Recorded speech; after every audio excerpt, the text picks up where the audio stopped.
Oke, semuanya kita kali ini akan belajar mengenai interface. Setelah sebelumnya kita belajar mengenai abstraction, maka pertemuan kali ini kita akan belajar mengenai interface.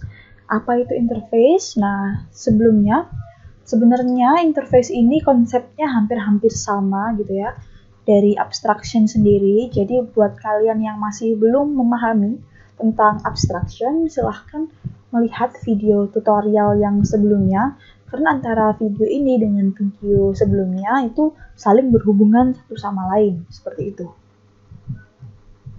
Nah, oke. Masuk ke pengertian ya, masuk ke teorinya dulu. Di sini ya, interface itu adalah salah satu contoh konsep dari PBO atau bahasa Inggrisnya itu OOP yang berisi kumpulan metode secara terstruktur di Java.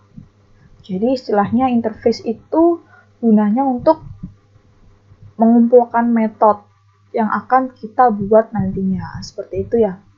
Nah, fungsinya sendiri yaitu untuk menyimpan metode kosong. Perlu diingat ya, menyimpan metode kosong dan atribut yang bersifat konstan atau final. Oke, langsung masuk ke ciri-cirinya ya, yaitu yang pertama, dideklarasikan dengan menggunakan keyword interface. Nah, biar nggak bingung ya, ini langsung saya bandingkan dengan programnya secara langsung gitu ya, dengan codingnya secara langsung. Nah, yang pertama ini dideklarasikan dengan menggunakan keyword interface. Di sini kita bisa lihat ya, kita dideklarasikan dengan keyword interface. Di sini ada interface buku. Berarti kelas interface itu akan dideklarasikan dengan keyword interface, bukan menggunakan keyword abstrak, keyword public, atau yang lain sebagainya. Di sini kita menggunakan interface buku, seperti itu. Nah, kemudian ciri-ciri yang kedua, hanya memiliki abstrak method pada metodenya. Metode pada interface itu adalah abstrak method, sehingga keywordnya itu tidak perlu dituliskan lagi abstrak gitu. Nah, kalau di abstraction kemarin, itu kan dalam abstraction itu kan bisa berisikan abstrak method ataupun tidak kan. Nah, tapi untuk di interface sendiri, itu hanya dapat berisi abstrak method gitu. Tapi kita tidak perlu menuliskan keyword abstraknya di depan metodenya tersebut gitu. Karena di sini walaupun ini menggunakan keyword public, tapi ini adalah metode abstrak gitu. Jadi walaupun ininya itu public, bukan abstrak gini ya, bukan ditulis abstrak, tapi ini itu adalah sebuah abstrak method gitu. Jadi abstrak method itu berarti kan metodenya itu tidak boleh memiliki isi gitu kan. Jadi nanti kalau semisal ini kita mau berikan isi, itu akan error seperti ini. Karena metode yang ada dalam interface itu harus merupakan abstrak method, yang berarti metode tersebut tidak boleh ada isi atau bodinya, seperti itu. Jadi di sini kita kembalikan dulu ya public void cover. Di sini oke. Jadi kita tidak perlu menuliskan keyword abstraknya lagi, tapi sudah otomatis. Metodenya ini sudah otomatis menjadi metode abstrak jika berada dalam kelas interface buku. Seperti itu. Kemudian ciri yang ketiga, modifiernya itu hanya boleh public atau default. Tidak boleh yang lain, gitu. Jadi ini kan metode ya, ada metode. Nah, akses modifiernya yang di depan nih, itu harus public atau default. Default itu kosong, jadi seperti ini. Nah, ini itu adalah modifier default tanpa menggunakan tambahan lagi seperti public, abstrak, segala macam. Jadi ini adalah method default. Nah, yang diperbolehkan modifiernya itu hanya default dan public ini saja. Jadi kalau semisal di sini kita tuliskan apa ya, semisal private, maka nanti akan error gitu karena modifier private itu tidak diperbolehkan atau tidak diizinkan seperti itu. Jadi kita hanya boleh mengisikan modifier default seperti ini kosongan atau public seperti ini.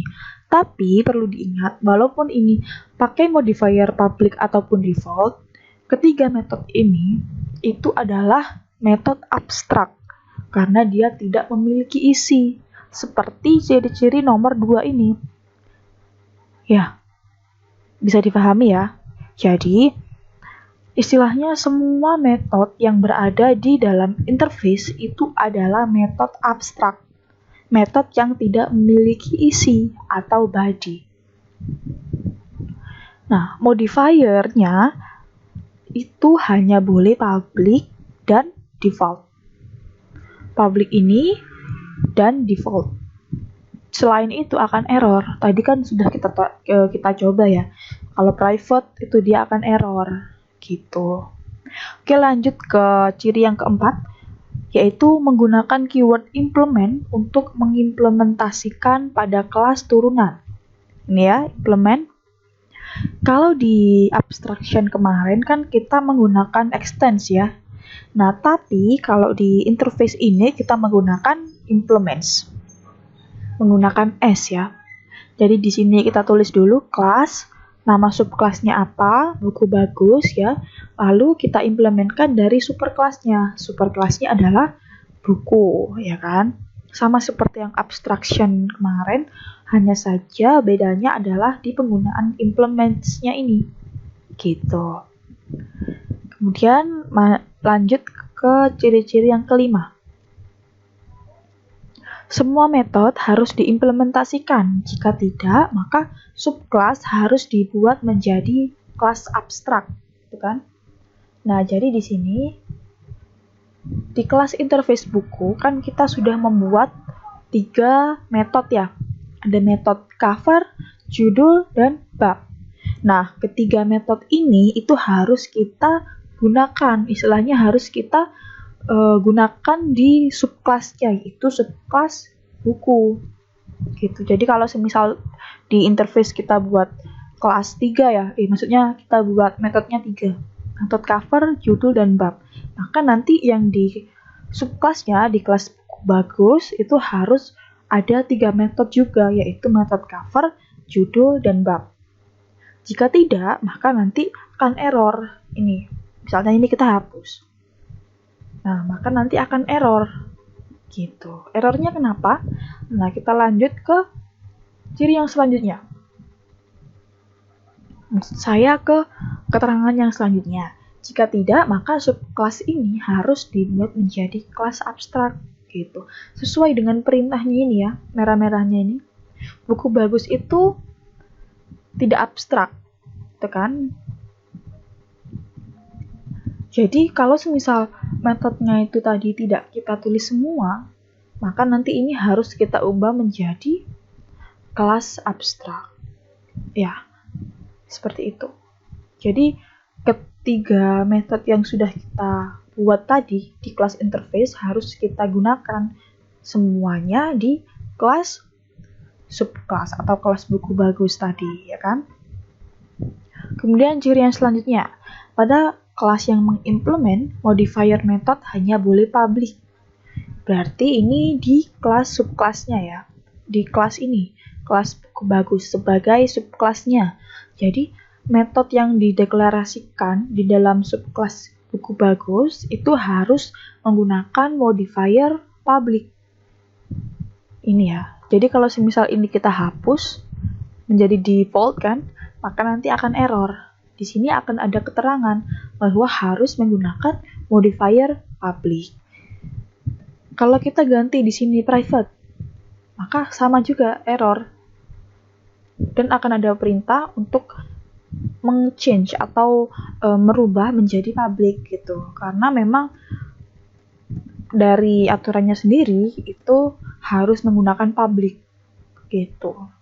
Jadi kalau semisal di interface-nya ya, di interface-nya ini kita bisa menuliskannya dengan default atau public, tapi untuk penggunaan dari metode ini harus menggunakan public di subkelasnya, seperti itu.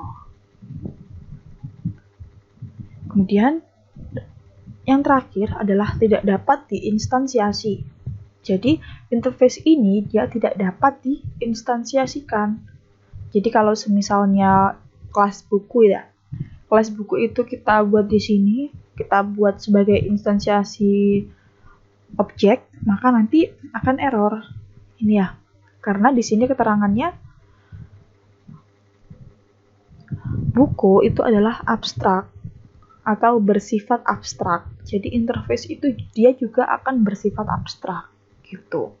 Jadi di sini yang hanya boleh dijadiin inisialisasi objek adalah subkelasnya atau yang tidak bersifat abstrak.